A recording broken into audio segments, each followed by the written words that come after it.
Hello mga karusas! Nandito ulit tayo ngayon sa kusina. Samahan niyo ako, tsikahan tayo habang gumagawa tayo ng cheese sambusa kasi malapit ng Ramadan.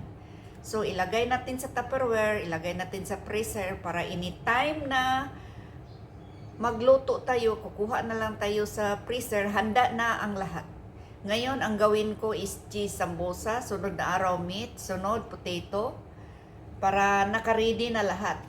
Tara na, umpisahan na natin. 100 pieces ito. Tapos may niluto tayong harina na pangdikit sa cheese sambusa. Kasi ang cheese sambusa, kailangan siya dikitan ng harina para hindi lalabas yung mga cheese. Saka ito ang aluminum. Pangsapin sa sambusa para hindi magdikit-dikit ang cheese sambusa. Ito ang lalagyan natin, Tupperware. Of course, bago tayong gumawa, malinis na ang kamay natin.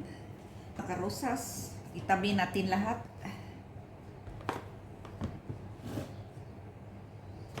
Ito natin ilagay.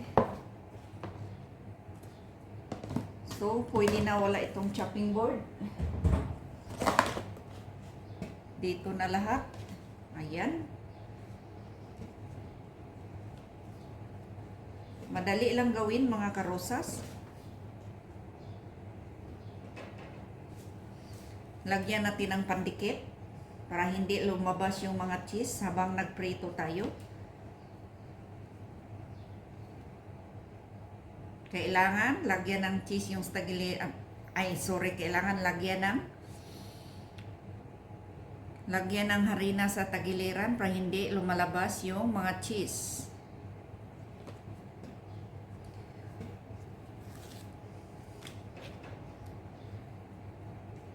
Masarap pag maraming cheese, pero wag lang magsyadong damihan.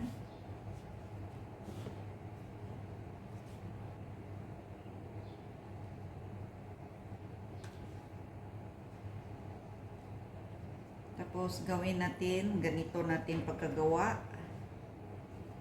Tapos ganyan. Ganon pa rin. Hindi ako expert sa pagbalot mga karosas.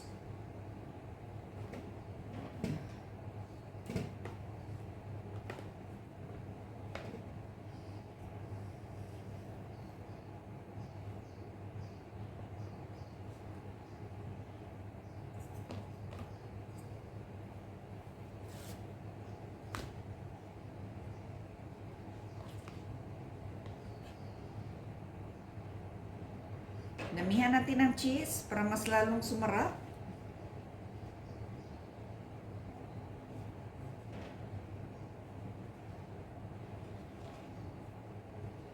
Hindi ako nahirapan ako pag ganyan ang pagkabalot. So, ganito na lang.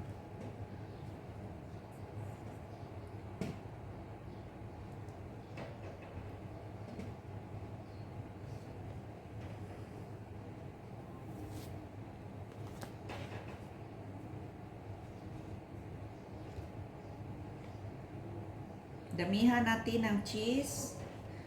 Kumusta na kayo mga kapwa ko OFW? Gumagawa na ba kayo?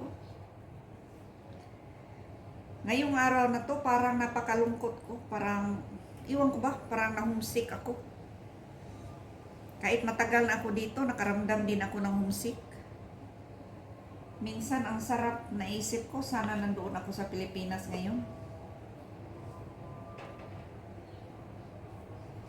Ito ang buhay OFW. So,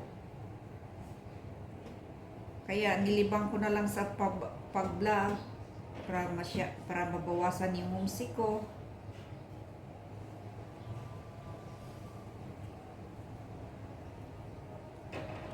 Paano na kaya, yung nag-alala din ako, naisip ko rin, paano na kaya ang mga baguhan? Mas lalo silang nang homesick. So, kailangan pag mag-abroad tayo, lakasan natin ang loob natin.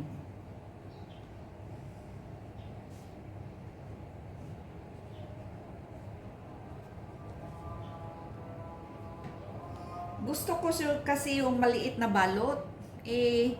Ito ang nabili ni amo ko. Mas gusto ko yon.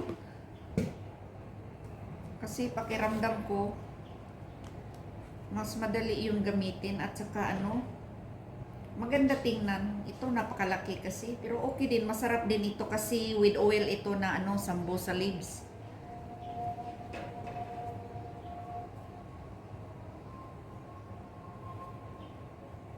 Yung mga kaibigan ko, ang expert magbalot nito.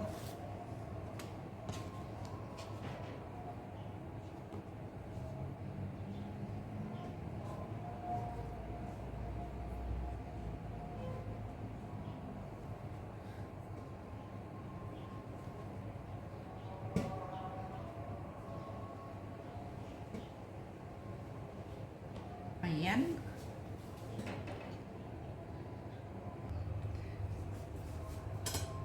Ayan, habang naggawa tayo ng sambusa, nagluto din ako ng kabsa. Kanina ko pa ito ginawa bago ako gumagawa ng sambusa. So, ini-steam ko nang yung kanin. Masarap ito mga karosas kasi hindi ganong spicy.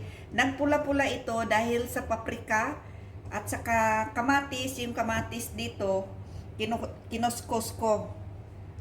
So, kaya ang sarap nito, believe me. Pag gusto nyong ipalo ito, yung recipe ko dito, gusto nyong gayahin, may recipe ako dito, hanapin nyo sa playlist ko yung chicken recipe, yung famous kabsa.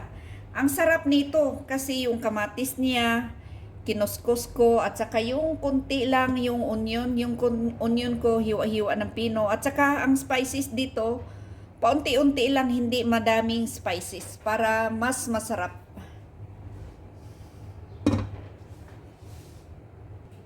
Ayan, may nagawa na ko. So, balikan natin mamaya pagkatapos nito.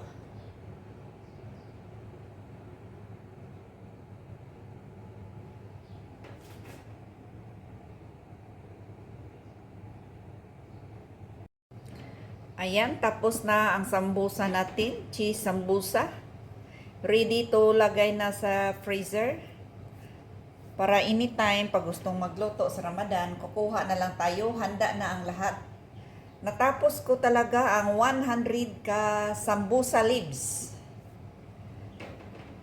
Masarap nito mga karosas. Kasi yung pag-uwili kasi yung sambusa leaves, pag i-fry mo, napakalutong yung ano niya, yung sambusa. Napakasarap. Kahit hindi uwili, masarap din. Basta sambusa, kahit anong klaseng sambusa, masarap talaga, ang sarap kainin. Ayan. Bukas, gawa ako ng karni, sunod araw, ng patatas. Hanggang dito na lang tayo mga karosas. Thank you so much for watching. Please don't forget to subscribe, like, share, and comment. And tap the bell para updated kayo sa sunod ng mga videos. Bye-bye everyone!